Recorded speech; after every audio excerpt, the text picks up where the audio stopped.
Welcome back to the collective. I am Chance Bros. As you know, we have our good friend, Mr. Shaun Taylors, who is Hello. technically to my left right now. I don't know.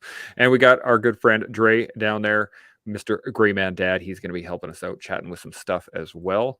But so I had a thought, and I want to dive right into this because I'll forget otherwise. So I was listening to a podcast, and it was one of the Jocko podcasts, and they were talking about team guys not wanting to go to a therapist, and the picture that they were drawing was consistently the same. They're always like, "Oh, nobody wants to go into the office with the little waterfalls and the couches and no, no, no, no." And so I started thinking about a question: was how do we make therapy palatable? How do we make that something that people would seek out? And so my first thought was special forces mentality, which is tell somebody that in order to be better, they need to sort themselves out mentally as well as physically, et cetera, et cetera, et cetera. And that if they're not doing it well right now, they should do it better. And a therapist would help them do it just like a trainer, et cetera, et cetera. That was my initial thought. Any percolating thoughts on that from Shaun? You want to start? Sure. Yeah. Yeah. So I will say this, that, yeah, totally makes sense. I mean, who wants to go into the office with the goofy little waterfall and the unicorn music in the background? Mm-hmm. Not me, ever Yep. in my life till the day Yeah. I die. That's just not Yeah. how I'm wired. And that's not how most guys that I know who are in special operations were wired. It's counterproductive to how we're wired. And so how we are wired, or I'll say this, I'll speak for myself. How I'm wired is I want to always be better. Mm-hmm. It's not that I want to be number one. I just want to be the best version of myself. I want to be my own number one, not only for myself, but for the people around me. I want to be the best version of myself. And so, you do whatever it takes to some degree in order to be the best version of yourself, to be tip of the spear. I mean, you got to make sacrifices. Mm-hmm. And so that's how I'm going to frame this is in order to be better, sometimes you got to make sacrifices. Now, I'm not going to be hypocritical and say one of the sacrifices you've got to make is go sit down and listen to that goofy waterfall in that goofy office. Mm. I'm not saying that. Mm-hmm. What I'm saying is you got to make some sacrifices in the sense of thinking either I got to take a break or I got to slow the pace down or I got to sit down and talk this through with someone else or I got to take a moment to more deeply consider what's going on within me. And we talked about this not too long ago on the Silvercore podcast with Travis, where we're discussing instinct and how to get baselines and all these various things and how you should look at yourself internally in order to better understand yourself through the external world. And these are all things that every single human has to do, but even more so special operations because the demands are higher. Mm-hmm. The room for error is smaller. And so there's not much room for error. You've just got to be like top notch all the time. And if you're not, then you've got to do whatever it takes to get back to being top notch. So if that means you got to sit down and talk with someone, it doesn't have to be in the unicorn office. It can just be sitting down with another dude or literally what I'm doing right now is this. I'm an ex special operations guy. I don't want to hang out in the unicorn office, but I don't mind talking with someone. And if someone's got questions about how to do things better and they're struggling with that tier one mentality, or we'll call it a special operations mentality, if they don't want to talk about it with anyone to get better, don't have to talk. You can just sit down and listen. And this is one of the things that I saw with the collective is one of us will be talking at all times. And the people that are going to be on here talking are going to be cool people. And some of it is going to make sense and going to be helpful to not only tier one guys or tier two guys that are struggling, but any freaking person who's struggling. So you don't have to talk, and you don't have to sit next to the waterfall in the unicorn office. You can just hang out here for a while and see what's up. And if you just want to listen and get better, cool.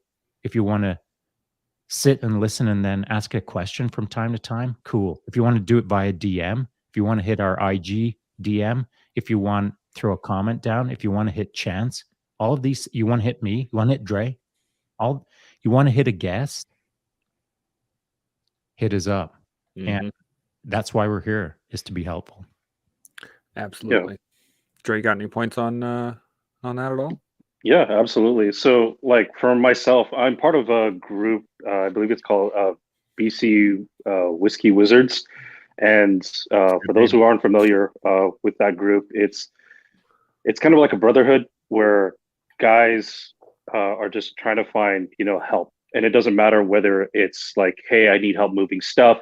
Hey, I'm going through something, or I'm really excited because I'm going to be a dad for the first time and I don't know what that experience is.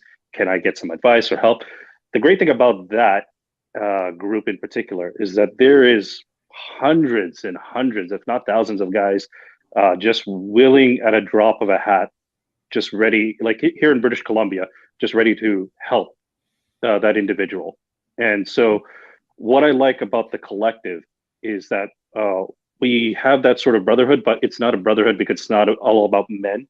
It's more or less like a tribe, if that kind of makes sense. And I like that tribe mentality where it's just like, we're here to help gather like-minded people who are trying to help better themselves.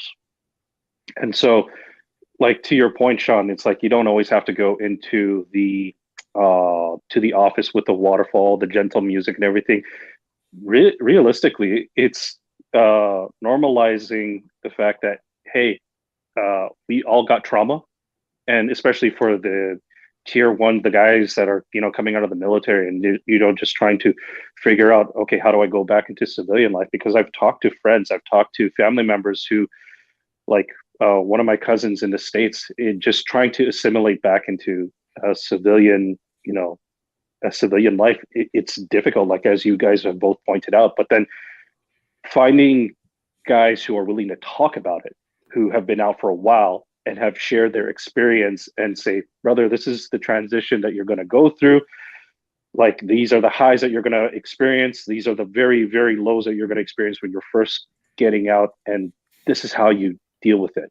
Because what I notice is that, and I'm sure you guys have noticed this too, is that guys turn to substance abuse when they don't know how to handle those emotions, when they don't know how to handle the PTSD that that they don't even know that they have, but they're coming home and they're terrified and they're just trying to find something to basically get them through the next day, because they don't know how to fight off those thoughts. They don't know how to fight off those emotions, rather than learning how to accept them, live with them. I mean, Shaun, you yourself, like, you didn't discover that you had PTSD years after you left the service. That's right. Yeah. So again, what I love about the collective is the fact that it's all about human betterment. It's building this community, this tribe, so to speak, and it's very welcoming. And of course, we don't talk about religion, we don't talk about race, we don't talk about politics. It's all just about self-betterment.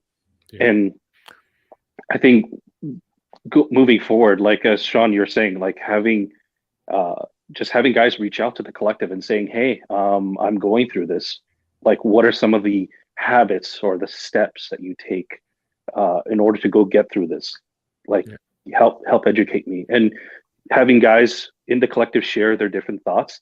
Like you said, Shaun, we take what we find applies to us and we leave the rest, and we use those tools that is given to us. And so what I find is, again, what we got going on here with the collective is fantastic. And you guys are awesome. Well, so, I mean, Shaun's mostly the awesome one here, but the I disagree. So we have. I disagree. I got 2 points here. First off, Taylor's here, so I'm going to throw him in. Hey, Taylor, what's up? Oh, nice. That's cool. What's going on? Taylor. We got the whole squad going on right Hey, now. buddy, So how are you? we're gonna we're gonna toss you into the deep end right now. You Oh, just what? jumped in. We're gonna throw you Not right into too the deep deep. end. Come on. No, Don't okay. make him flounder. So we're the thing I got started on right away was I was listening to a podcast earlier, and they were talking about how team guys don't want to go see the doc because no one wants to go into the room with the friggin' waterfalls and all that stuff. And so I started thinking about how do we make it more palatable? How do we make therapy a looked at as a benefit? So you're on the hot seat. Boom. What are your thoughts?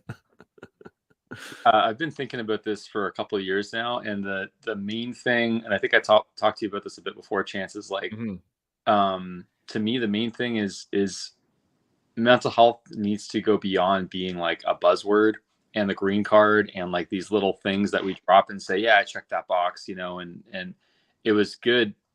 It was good to see it in the military because I'm out now, but it was good to see it in the military kind of get more prevalent and get more talked about. But still, to me, like the thing that was missing is it's not really, to me, it's not really rolled into kind of the routine. You know what I mean? Like it wasn't really part of the routine in training and in operations in a way that, again, was not like it's a problem, right? Like you're doing this because it's a problem versus you're doing this because it's preparedness in a way that makes you a better soldier, person, husband, father, whatever, right? More than just like, kind of like someone was saying before, like human betterment, right? That kind of idea of the holistic approach versus you did an R2MR class.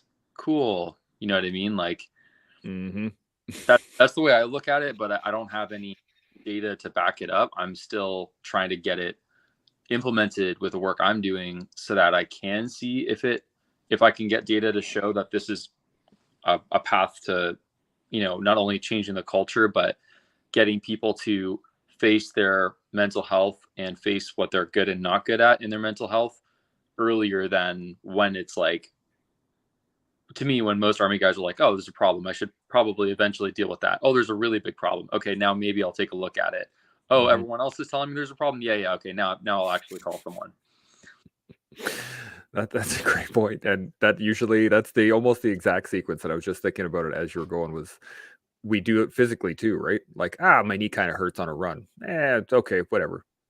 And then you go on another run. You're like, yeah, my knee kind of hurts a little bit more, but I'm okay. And then one day you're kind of hobbling, and maybe you'll go to the MIR, maybe you won't, right? Like we keep pushing it off to the side, and it's kind of silly. We have a You know why? You know why we do that? Because it's required. No. Why we push it? No, it's not. It's it. not required at all, unless. And we talked about this just the other day. The difference between operational requirement to push through that and non-operational requirement to push through that, and the nuances that relate to those specific decisions. So, it's, as I see it, it's a cultural issue. And just as injuries are a cultural issue, the mental health aspect is a cultural issue. And it kind of goes like this: suck it up. Yeah. But that's not right. That's not right at all. I think it was worse in my generation. And I don't want to say we're worse than your and blah, blah, blah. I don't want to make those comparisons, to be honest. But I know back in the 80s and 90s, it was diabolical. The treatment was, it wasn't great in respect to normalizing appropriate responses to either mental health challenges or physical health challenges. But nowadays, the science is out, the word is on the street, and everyone nods their head and agrees that we all need to do better in respect to mental health. So how to make it more palatable? Well, again, you got to change the culture. And so I'm not in the system anymore. I'm not in the forces anymore, obviously. But I am standing here right now doing what I'm doing for this very reason, trying to make things more palatable.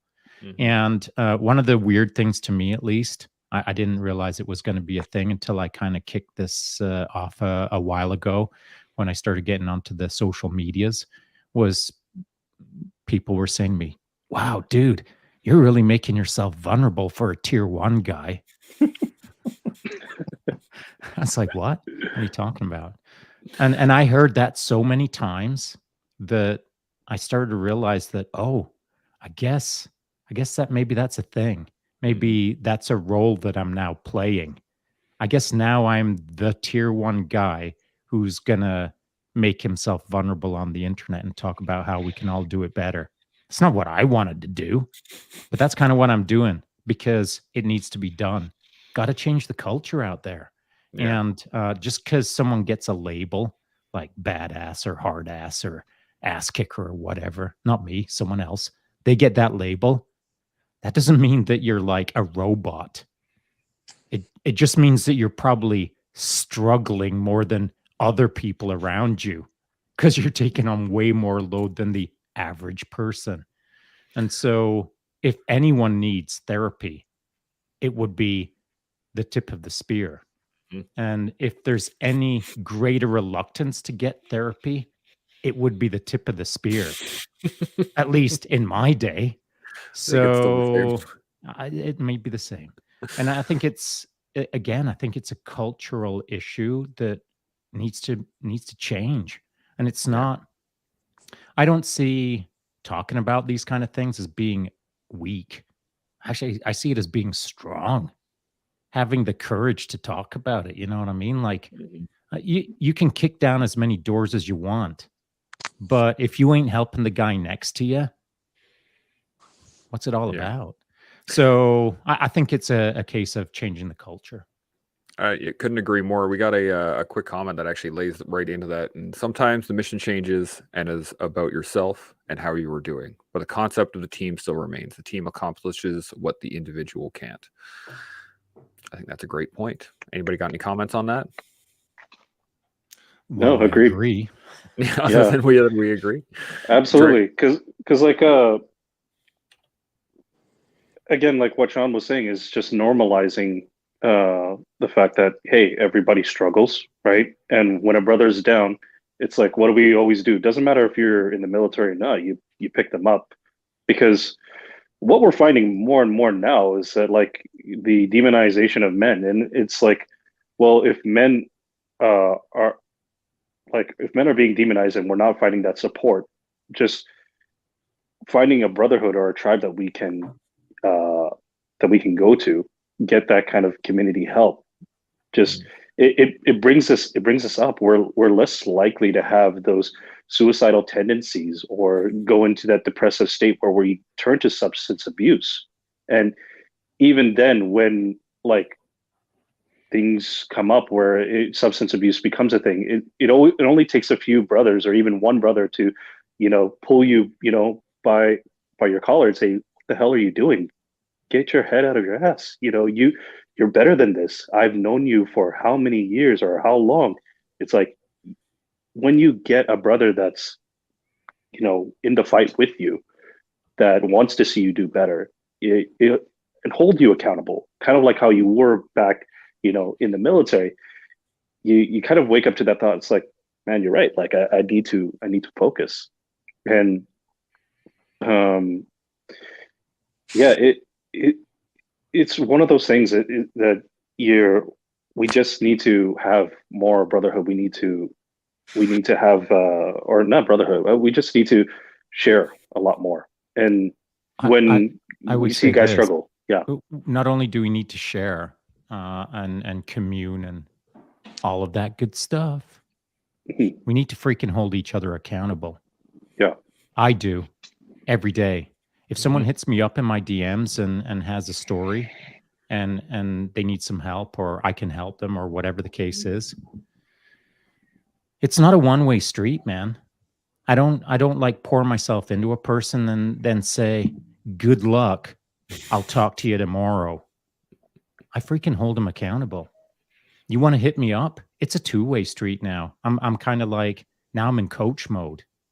So I'm going to do whatever I can for that dude, but he's also going to do things for me. I'm going to hold him accountable. He's going to execute against tasks. He's going to have things to do. He's going to have to get himself squared away in a timely fashion. Not like tomorrow, not the day after, but I'm going to coach him. And it's not going to be easy peasy lemon squeezy, but it's not going to be hellacious either. There's going to be a pace, and you're going to have to execute against it, because it's not going to be contact me every day to whine and moan and bitch. Yep. And I know that everyone needs to do that from time to time, but at the other end of it is now you're accountable. Let's sort it out and get after it and fix this problem. Yeah, couldn't agree more. 100%. It's actually a great segue here onto another point that I really wanted to make, or really wanted to talk about, which is passing on the knowledge. And a lot of it is, when somebody is struggling, at least for me, when I'm working with somebody that is really struggling, the knowledge that I'm passing on is not anything that they don't know.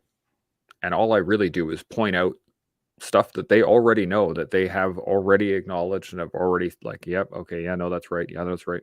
For instance, I had a friend of mine who was not in a great spot. He called me one night, and it was actually very similar to what you were saying, Shaun, was that he had called a few nights in a row.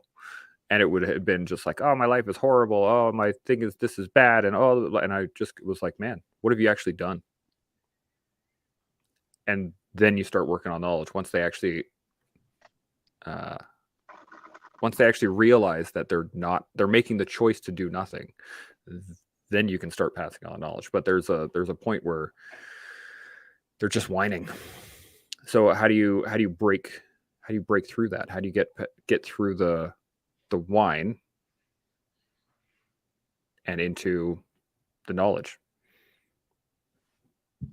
Anybody? Action. It's easy. I mean, anyone who hits me up knows that they're going to get hit with this. Facta non verba. Bam. I mean, plain and simple. And I mean, it's not like I'm not getting all like unit motto kind of. It's not like I'm fanboying out and that's all I can ever say. I mean, that phrase existed a long time ago. Yep. And you know what the opposite of deeds, not words, is? Talk is cheap. In fact, talk is worthless. And a lot of people talk, but don't do anything more than talk. And so it's got no value to me. Listen, it's a dime a dozen out there for people who talk a lot and don't do a freaking thing. And it's just become normal that you get to talk a lot and not back it up. You get to talk a lot and not doing anything about it. And no one is saying, okay, I heard what you said. What did you do about that? Why aren't you getting after it? What did you do about what you just said? There's the accountability part is missing, in my opinion. That's a great point. Taylor or Dre, you got any points on that? Yeah. For myself, it's like I've gone through this a few times already where similar situation, someone, reaches out to me for help, and they I will listen to them bitch. I'll listen to them complain and everything. But like Shaun said, I hold them accountable. But there's only so much times that you can hold this person accountable. And all they continue to do is just bitch and scream. And it's just like, dude, unless you're going to do something about it, I can't help you, because only you can make the changes that need to be done. Right. I'll listen to you bitch and complain probably a few more times, but if you're not going to change your habits, I can't help you. And honestly, it's not worth my time. I love you, but you got to want this more for yourself than I want it for you, because it just doesn't make sense if I want it more for you and you don't really want it for yourself. Oh yeah, right? I'd like to add something to that if you don't mind. Yeah, because absolutely. It made me think of what Tim Turner was saying the other day in the live chat that we had over here. And it was in respect to that young sniper who'd shown up to this sniper course. And Tim, of course, being a master sniper, was a walker. And both Tim and I have been in the spot of this young buck as a sniper with a walker all around us. And, that young buck was chirping, saying dumb things to a master sniper. And I mean, that just doesn't fly. And so when that guy was chirping, and Tim kind of looked at him, and that guy shot himself in his own foot, and of course didn't make the cut on that course and was never let back on another course, as it should be, because that bonehead burned an extremely valuable spot on an extremely difficult course that is incredibly hard to get on. So, he should have been shamed in that moment, and he should have been shamed when he got back to his unit. But whether he was or not, is immaterial. It's what should have happened. Whether it happened or I don't know. Tim says that he wasn't allowed to come back on the course, and that's cool. But we talked about in that conversation, I give you 3 strikes. If you come up on me and you're saying all your stuff, and I say, okay, do this, and this, and then you come up on me for a second time and start chirping and you've done nothing, that's your first strike. You get a second strike, and then I give you an eyebrow. And then come the third strike. If you blow it on the third strike, I'm bouncing. You're done. Because, as I said in that live chat, and I'm going to quote it word for word almost, there's 8 billion people on this planet, man. And I've only got so much time. And I'm trying to help as many people as I can. And I cannot pour myself into one guy who refuses to get off his own ass and help himself. It's a 2-way street, brother. You got to do your part. You can't come up at my grill and start chirping like all the world's problems are your problems.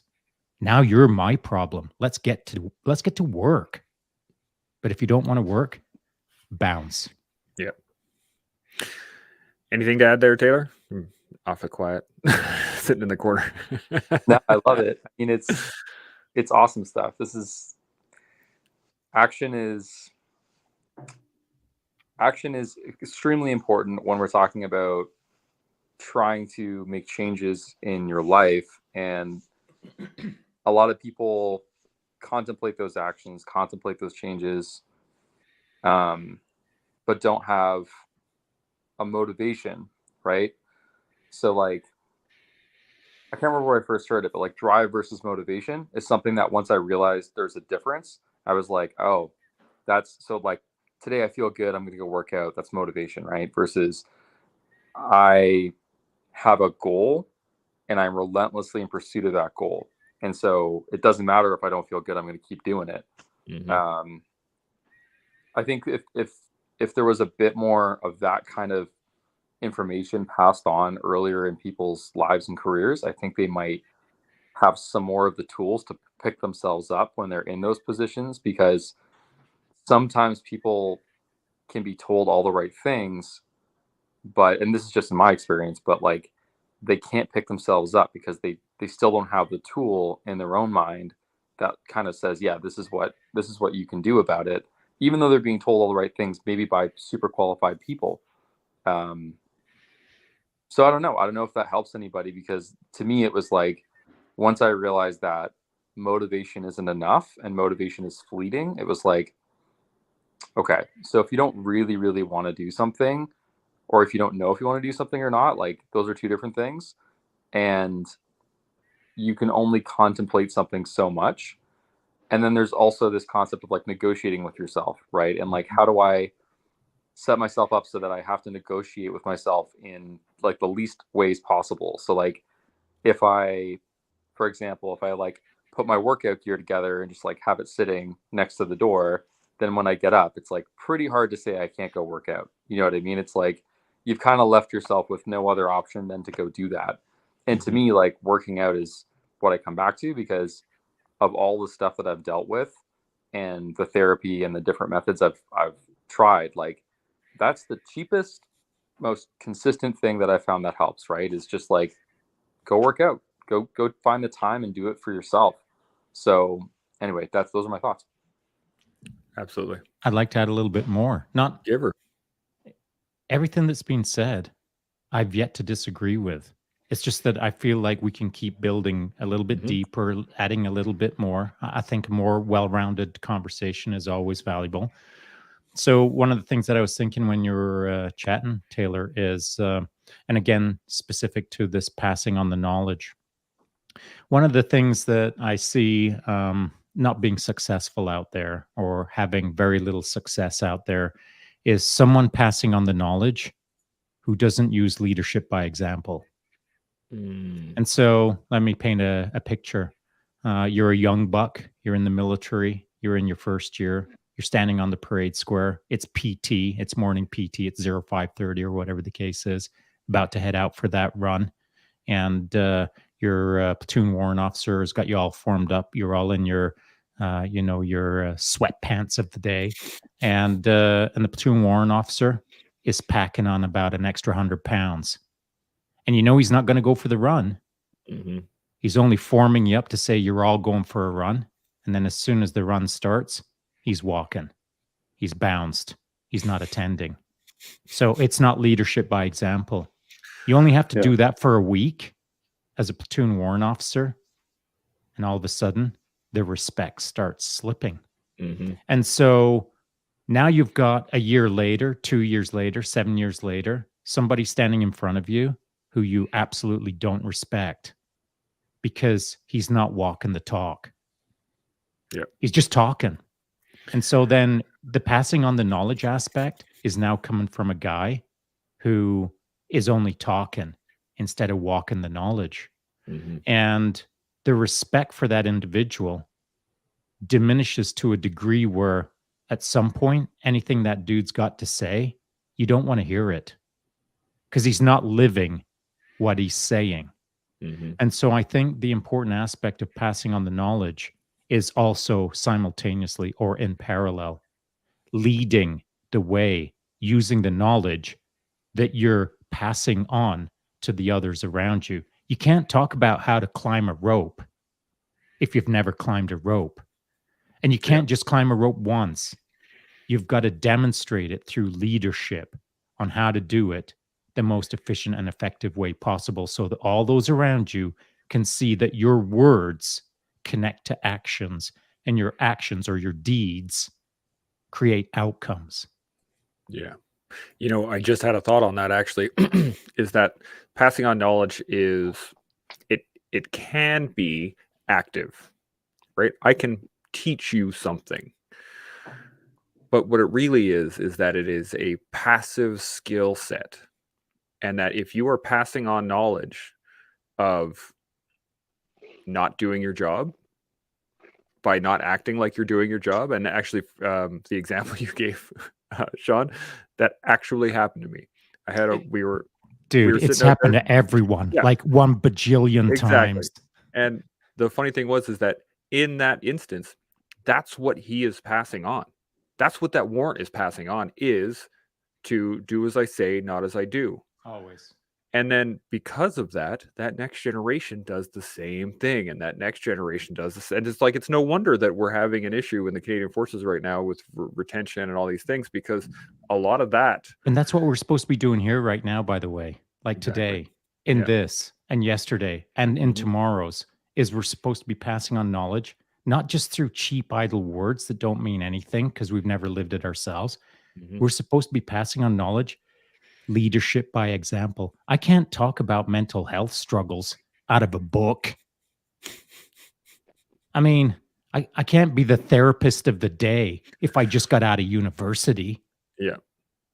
I mean, I'm just not going to listen to anyone who still doesn't know how to tie their shoes. That's just the way it is. So if someone wants to pass on knowledge to me, the first thing I do is look at them and think, who are you? And what do you have to back up what you're about to say? Yeah. We got a couple comments here. Again, not awesome comments here. Comments. The difference between getting better and whining is what you do with the help that is given to you. If people hold you accountable and give you help and you do nothing with it, then that's on you. Winter Storm 427, bringing the heat. I don't know, like it is winter and we do have storms, but 427 Squadron, maybe? I don't know. Perhaps. Could be. And then he actually threw down, I say he, but that's just vernacular. It's my bad. They put down another one. Accountability is a key to your success. Even when you are hitting setbacks, it doesn't mean you're failing if you're accountable for it. 100%. Yeah. Boom. Again, Agreed. great. Winter Storm 427, gold star. Yeah. Commenter of the day. Check right there. Heck, someone bring some extra heat, because let's get Winter Storm 427 down one peg. Yeah. Hey, man. Let me ask you guys a question real quick. What do you guys do? How do you guys keep yourselves accountable? And follow-up question is, how much of that is based on the people around you, and how much of that is based on what you do on a daily basis? Oh, that's a good one. Mm-hmm. Sean, you're up. I put you in the big screen. All right. Okay. Sorry. I was in and out. So that's a great question. And it deserves a more fuller answer than just a simple blip. So this might take me a couple of minutes. So my apologies up front. I think that in order to better understand how to do that better, I think you've got to look at it a little more granular than just a one-stop shop answer. So by that, I mean, like, who are you? How old are you? And what are you doing? Because, like, if you're 20 and you're in year 1 of the Army, my answer is going to be a whole lot different than if you're 59 and you're standing in front of a microphone. And so, the answer would be different based on the phase of the life and who that individual is and what they're facing. But I will say this, that the common denominator throughout my life has been, I always hold myself to a high standard, and that high standard was taught to me through the system, through the military, and it was taught to me very early in my military career, and it was only reinforced the deeper and higher up I got into the military structure that I pursued, and so it was a reinforced thing for me that I always had to do my best. I always had to hard charge. I always had to execute. I had to perform. But along the way, it was also reinforced to me that I've got to do it all for my team. So it's my responsibility to be 100%. But I'm not a one-man show. I'm just a tiny little piece of the show, and that's why I'm being 100%. Is so the whole freaking orchestra can crush it. And so that's all I know. And I know that to be successful. And that's how I run my life now. When I'm not in this spot right now in front of this microphone for me, I'm in it for the team. And so that's what pushes me. So if I wake up one morning and I'm thinking to myself, I got to go do this, that, and the other thing, and I got to crush it, and I don't feel like I got the juice today, what the heck? Now I got to represent, because leadership by example. So if I don't want to talk about something in front of the microphone, okay, whatever. Stop moaning, Sean, because I got a higher responsibility. I got to do it for the team. Mm-hmm. So if you can't do it for yourself, do it for the team. That would be about as simple a way as I can say it. I hope that makes sense. Yeah, great. Dre, you want to add on anything up, or you got your own ways to keep yourself accountable? Yeah, well, like I think Sean said the key word, responsibility, right? Or being responsible. Like, everybody's different. Myself, I'm responsible to my wife. I'm responsible to my kids. And if my wife's husband, or if my wife can't depend on me, or my kids can't depend on daddy to get out of bed, to go to work, or to get, lunch ready, get them prepared, take them to school, just to do basic things. If I'm not responsible enough to go do any of those things, then it's like, I'm not accountable. I can't be counted on in those times of need.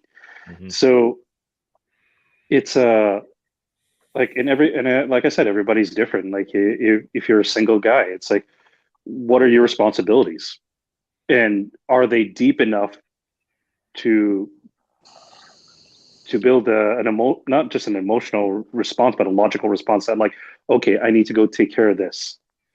Like, some single guys, like, they go get a dog, and it's just like, not only do I love this dog, but I'm going to protect this dog, and this dog's my best bud, and I'm going to be responsible for this dog. I'm responsible for training it, and so I'm holding myself accountable to make sure that like I'm doing everything I can for my dog in order for me and my dog to find success in whatever that may be, whether it's training together, going out for runs together. Again, finding what makes you responsible will help you decide, or will help you find out what you can be accountable for. But then making it strong, and that's, I think for me, that's the key thing, is like making it a strong responsibility. Like when you become a father, when you become a husband, you're responsible for this other person. When you marry another person, you're like, I'm responsible to protect you. Like as a man, I'm responsible to protect you, Can to I provide for you. interject? I'd like to challenge you with something. Sure. Why do you have to do those things? For my own personal virtue. There you go. Why? It's something that I was born and raised to go do. Like, so you were raised that way. Raised in that way, and like you were not taught to talk do about that. Not to talk about like religion, but like I was born and raised Catholic. So like as a practicing Catholic, this is kind of like instilled in you. Like this so you were raised that way. Yeah, I was raised and that way. And that's a strong pillar within your life. Yeah. And is that a strong, we'll call it a central pillar for your entire family? Yeah. And so do your neighbors know that? Whether they know it or not means no, never mind to me. So that good. So here we are to where I wanted to get to. So you've got your own internal, we'll call it motivation or discipline set, or what guides you as a central theme to make you want to do better for your family and within your household and et cetera. And I dig that. That's cool. Yeah. But your neighbor doesn't know why you do it. And you don't have to talk about religion and these kind of things, but your neighbor doesn't know how to do it. So now how do you explain to your neighbor how to do it? I would say it's helping them discover their internal compass. So if they don't have religion, which you don't have to have religion. Right. Like, but it's helping them find their internal compass. And so how would you put that across to them? Like, how would you say, the bro leans across the fence and he says, "Hey, Dre, I'm super struggling, man. How do you keep it all together?"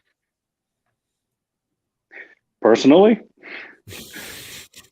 prayer and faith, but again, we don't talk about religion here. So, but for someone who's not religious, I would say for that person, it's a form of discovery. I'd help them discover, like, what are their foundations? What do they hold valuable to them?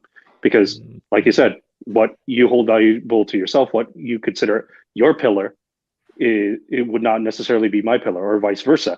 That being said, it's like help them discover what that pillar is. And if they don't have strong pillars, how can we develop and build foundations for them? So how about this? Could one of those pillars be like serving the community? And I know that, of course, within faith-based systems, serves the community, of course, but you don't have to be into religion to serve your community. And one way to serve your community is actively try to get better at being better, so that others around you can see that you can get better, in order to start growing people into a be better movement, so that it self-reinforces itself. It builds some momentum so that we can all just see we can all do freaking better. I mean, lead by example by doing better. And how to put that across to someone or everyone, or put it across to the guy who's on the other side of the fence as a neighbor.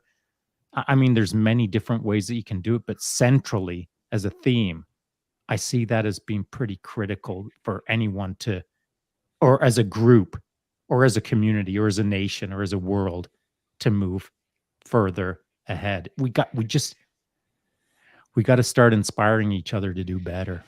Yeah. There's a great couple comments here that actually kind of fall in here. And this one, first off, is I have a great friend and we hold each other accountable, especially for our health and wellness. Every year we find something we want to do, to set a goal and a plan of getting there, and away we go.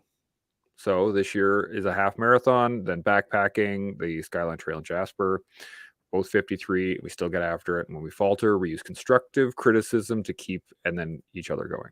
There we go. I dig that. So- Hey, RC, if you're going to be in Jasper, you got to hit me up with a DM. I got a good buddy, Andrew Bovard, who's been living in Jasper forever. He's an athlete that I coach for about 10 years. He's a rad dude, and he'll totally square you away for the Jasper. And other than that, I'm a big fan of people setting goals like that. And I would give that response. I was thinking of giving it a gold star, but I'm only going to give it a silver star, and here's why. Anyone have any guesses? Well, it relies on somebody else. No, it relies on going out to Operation Pegasus Jump. Boom. Gold star. Boom. Just teasing RC, but yeah. So we got and we got more. This is it's actually pretty cool. We got some pretty solid comments here. We got Eric Lister says on the accountability front, and this relates to mental health, palatable therapy. Developing a practice like cold exposure can really help a person 100%. And it's not just cold exposure, but it is suffering, and not bad suffering, not like just gonna go stab yourself in the hand or something. It's about I work out outside where people can see you, right? You are the example, as we were talking about earlier, passing on the knowledge. It is what you are actually doing that will really show people what is possible. And then it carries on. Building accountability is cumulative. That's a great point. It's really hard to get into and sit in that river in the middle of winter, but you get stronger every time you do it. It is a challenge you can overcome every day and get better at it. It's actually a 3-phase challenge. Go for it. Because, anyone who's done it or anything similar to it, there's 3 phases to it. You got to go do it. So that's phase 1. Like when you wake up that morning and think, oh man, I got to go sit in a freezing freaking river. So now you got to work on that. Yep. Even as you're driving to it, even as you're like taking off your super comfortable Pathfinder hoodie. And so that's phase 1. And then phase 2 is now you're in it. And then phase 3 is, oh, that was good. Mm-hmm. I nailed it. I got that done. And then right about the time that you're thinking about, check that box, you can get on with thinking, oh no, phase 1, I've got to go do it tomorrow. So it's good, man. Yep. It's enough of a arduous process. There's enough shock factor in it. There's enough suckage, but not too much, that it's uncomfortable. And so you've got to move through those 3 phases. And, like I have mentioned before, teasing a little bit about world champion macrame knitters. If you're heading down the path of becoming a world champion macrame person, I'm sure there's phases that you've got to move through, but there's nothing that will put a finer point on the difference between macrame and suckage as to when you're sitting in a freaking frozen river and wondering what you're doing there. So good on you, Eric, for getting after it. Yeah, 100%. And actually, he carries on. Let me for therapy, it takes you to the core of yourself, past your thoughts and emotions, teaches that you are more than those things. Absolutely. And actually, to answer your question, Taylor, the thing that I do that keeps me accountable is insight. It's that same concept of being able to look within yourself and go, am I doing what I set out to do? Right. And doing that every day. And I do it first thing in the morning. And I'm like, okay, where am I at? What am I doing? How am I feeling? How's my body? How's my mind? How's my blah, blah, blah. And I go through the cycle. And then I say, okay, well, then I look at my list of things to do that day. Let's get her done. And I start working on it. And then we got a couple questions. Winter Storm 427's bringing some heat here. We got holy. I think 427 and Eric are competing. They're going back and forth. So I wonder who the winner will be. I'm going to do one because we got about 10 minutes and change. We'll do one of his questions, and then I'll save the second question for tomorrow. I love it. So here it is. If you have learned accountability through the system, how do each of you hold yourself accountable when that same system fails, as in the PT example from Shaun? So who wants to take that first? Actually, you know what? I'm going to put you on the spot, Taylor, because I was going to put him on the spot as well. You've been nodding. Even if you said Shaun, you got it. I was like, no, Taylor does. So it can. I mean, I think the hardest thing about getting out was that I didn't have the same group of people around me, and I didn't have that consistency of like people that would be like, hey man, what's going on? Like, what kind of PT have you done this week? And like, whatever, like just those random questions, not even necessarily like pointed questions, but ones that just kind of went like, check, Roger, like I didn't really fucking give it my all this week. And here's that person, because we all know that person that's just like gets after it, and you're like, fuck, okay, yeah. So you have to find new people in some respects, or refine people that you know, are helping keep your standards high and that give you something to aspire to in different parts of your life. And for me, like, I started a business and then I started another business, and it's actually surprisingly helped me find some of these people that I'm talking about unintentionally. And also for me, it's also like, how can I be of service to those people? Am I actually being of service to those people? And if I'm not, is that usually the reason I'm not is because I'm not putting myself in the position to do that, which means I didn't set myself up for success. And it's always the same gremlins, right? Like, I don't know about you guys, but like, old habits die hard. And for me, like, let's say, admin, always been really poor at like doing admin really well consistently, and being really organized with paperwork and stuff. And if I notice that if I don't do that a lot, then I really shoot myself in the foot with regards to like seeing certain people more often, or being able to, you know, spend time with certain people. So yeah, it comes back to accountability of what goals do you set for yourself every day, and then what does that unlock, right? Like, not to do the whole discipline is freedom thing, but like, really, it is kind of legit. It's true. Like, if you want to, you know, if you want to take advantage of things that are there, you got to fight yourself on some level. Yeah, agreed. On the just a quick note on maybe I'll go next, since I was just gonna drop this on Taylor. I agree, buddy. You know, like admin, that's been my issue for the last 25. I've worked for myself for about 25 years now, and so all of that office nonsense, couldn't care less about it. I'm just more interested in ramming my spear through something. So you know, I hear you loud and clear, but the reality is, it's got to be done. Yeah. And the reality is, it actually makes us better by having to face that nonsense and get her done. I'm a better person for having to do all that nonsense. It's not that I wanted to do it; it just had to be done, and I'm glad that I did, because I'm better at it and pretty comfortable in the process. So, just one of those things that suck, but just has to be checked off. Something about discipline, freedom, yada yada. So on to the question. Winter Storm 427, bring that heat, holy moly. On my PT example, where I said that you know, you're a young guy and your platoon warrant officer is packing an extra 100 pounds, and he's formed up the platoon. He's going to take everyone for a run. Not. He's just going to look at everyone and say, I'll see you back here in an hour and a half, as he waddles off. And so the system, if you're learning your accountability through the system, but it's broken, or the individual who's in front of you is broken or is not representing well, what do? Well, you do what I did when I faced those kind of situations. I looked to my left and right, and we shrugged our shoulders, shook our heads at the clown who just waddled off, and we did our jobs. We represented, we got after it. So we banged out that run.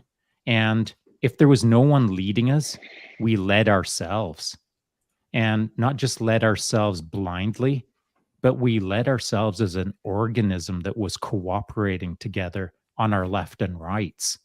And so anytime that I was struggling where I needed leadership and there's no one there to lead me or us, we just figured it out. We held ourselves accountable because of the team. We held ourselves accountable to the team.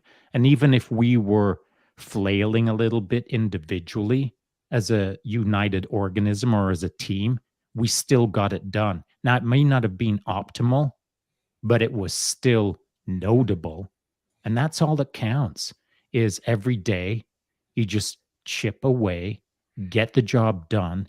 And over a period of year or 2 or 10, you can look back on your body of work and think, I did learn a few things and I did get some things done. And I do understand that there's different ways to skin a cat.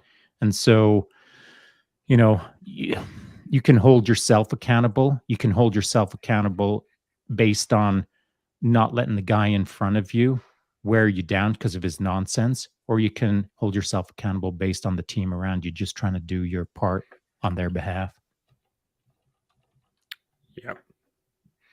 Yep, 100% correct. The we have Dre. You got any points on?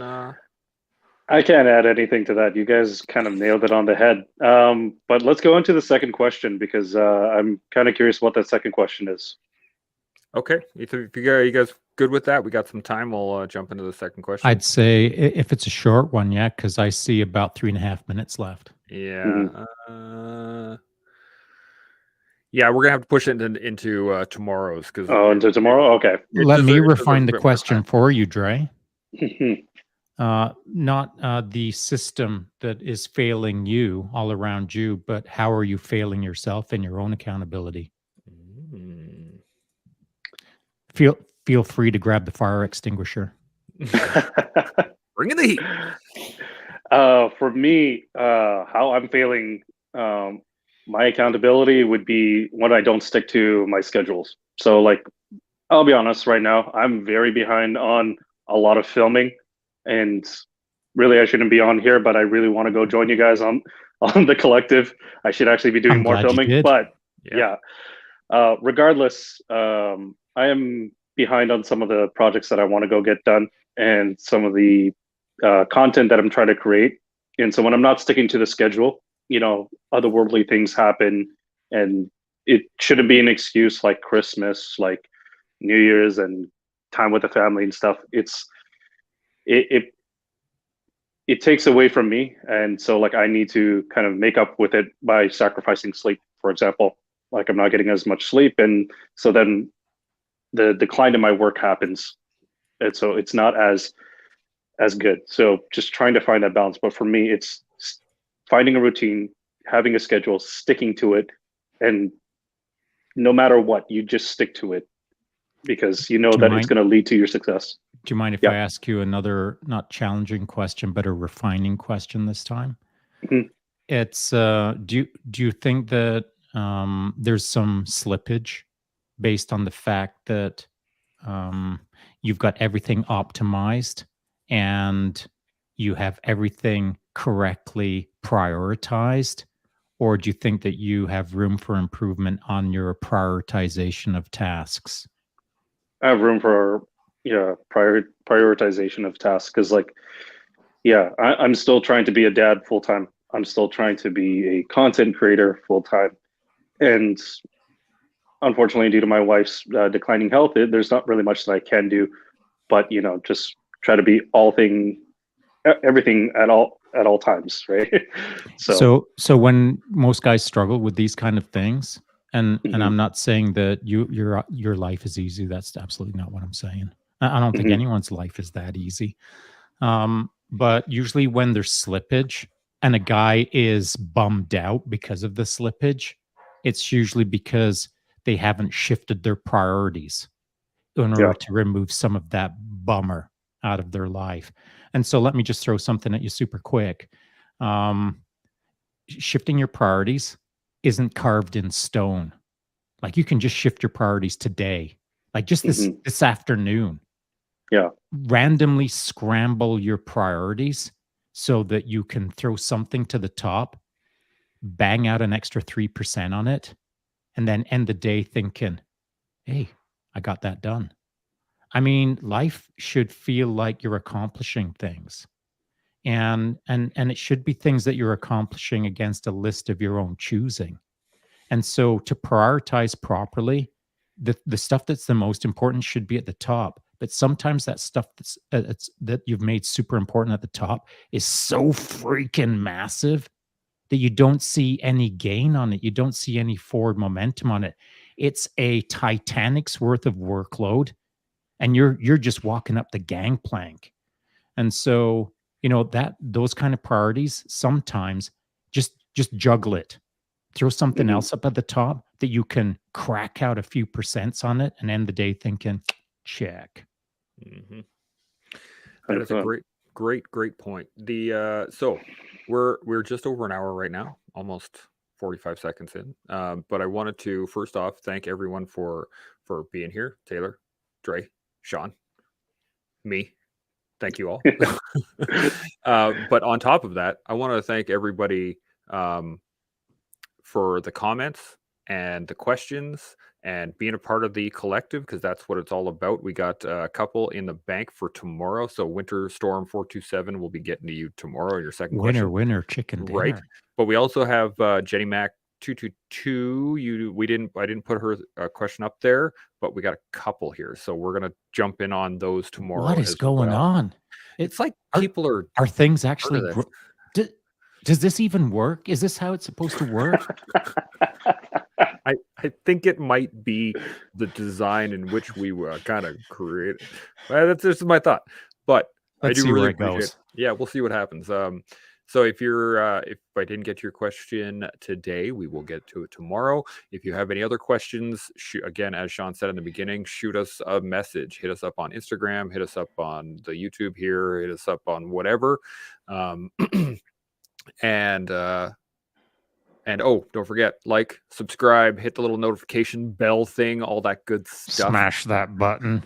Smash! Don't actually just, it's a light I don't click even know on what your that mouse. means. Like, it's just, what my it's a kids little say. like click. That's all it That's what is. the There's no kids say. smashing. I don't know. Anyway, if you're smashing stuff on your computer, I don't know if your computer's going to survive very long.